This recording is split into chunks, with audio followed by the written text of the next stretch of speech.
Schau doch mal zum Häusli aus.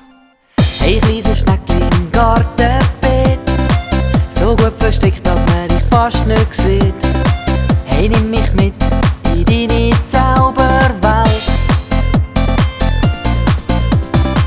Hey, kleines Schneckli, du gefällst mir sehr. Ich würde dich gern von näherem sehen. Ich wär so gern dein allerbester Freund.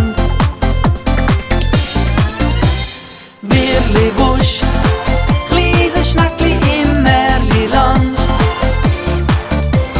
Nimm uns mit, wir schauen wir mal Hand in Hand. Mal auf eine Reise zu dir. Wow, wow, wow, wow, hey Wirliwusch, nimm uns mit in dein Zauberland. Zeig uns das, was dich glücklich macht. Hol deine Freunde dazu. Schneckli, Schneckli im Schneckenhaus, streck uns deine Fühler aus. Schneckli, Schneckli im Schneckenhaus, schau doch mal zum Häusli aus.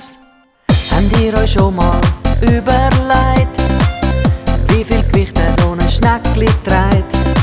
Und ob es echt tanzt und lacht und wie das es brüllt? Da hinterm Teich am Gartenrand, mitten im Schneckenwunderland, da würde ich die Welt mit anderen Augen sehen. Wirliwusch,